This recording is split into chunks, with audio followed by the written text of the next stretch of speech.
বিয়ের পর আমরা প্রত্যেকটা মেয়েরাই চাই যে তাদের একটা নিজস্ব বা বলতে পারো একটা একার হাতে রান্নাঘর থাকবে। যেখানে সে নিজের মতো করে সমস্তটা গুছিয়ে রাখতে পারবে। আর সেখানে কেউ কোনো কিছুর দখলদারি করতে পারবে না। কি ঠিক বললাম না? যে যতই যাই বলুক মনে, মনে কিন্তু এটাই একটা স্বপ্ন বা ইচ্ছা থাকে প্রত্যেকটা মেয়েরই বলতে পারো।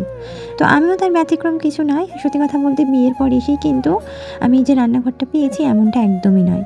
অনেক কষ্ট পরিশ্রম করার পর ৫-৬ বছর পর এরকম একটা সাজানো রান্নাঘর আমি পেয়েছি। তবে এখনও অনেক কাজ বাকি আছে যেটা তোমরা দেখে বুঝতেই পারছো। তবে শখের জিনিস পেতে গেলে একটু কষ্ট পরিশ্রম তো করতেই হবে। তবে পেয়েছি আলহামদুলিল্লাহ, এটাই অনেক। তো এখানে কিন্তু আমি আজকের এই রান্নাঘরটাকে একেবারে ফাইনালি পরিষ্কার করে নিচ্ছি। নিচেটা তো কালকের ভিডিওতে তোমরা দেখেছো অল কমপ্লিট করে ফেলেছি। এবারে ওপরের পোরশনটা আমি এখন কমপ্লিট করছি। তো টাইলসগুলো সত্যি কথা বলতে দূর থেকে দেখে চকচকের মতো লাগলেও কাছ থেকে কিন্তু বেশ তেল ছিটে পড়েছিল। তো সত্যি কথা বলতে টাইলস পরিষ্কার করতে তেমন একটা পরিশ্রম লাগে না, কারণ একটুখানি আমি ভিম লিকুইড জেল দিয়ে দিই বা তোমরা ডিটারজেন্টও দিতে পারো, দিয়ে হালকা করে একটুখানি ঘষে পরিষ্কার করলেই তেল চিকনা মানে যা থাকবে সেটা একদম পরিষ্কার হয়ে যায়।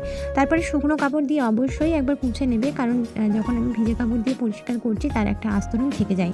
তাই শুকনো কাপড় দিয়ে মুছে নিলে এটা একদমই চকচকে হয়ে যাবে, যেন মনে হবে আজকেরই টাইলসগুলো মানে লাগানো হয়েছে এরকম একটা ব্যাপার।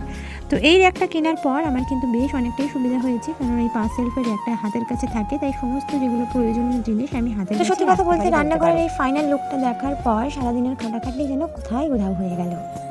তো পর্দাগুলো কিন্তু সকালবেলায় কেচে দিয়েছিলাম, তাই সন্ধ্যেবেলা লাগানোর পর একেবারে ফাইনাল লুকটা তোমাদের সঙ্গে শেয়ার করে দিচ্ছি। কেমন লাগছে অবশ্যই তোমরা কমেন্ট করে জানাতে পারো।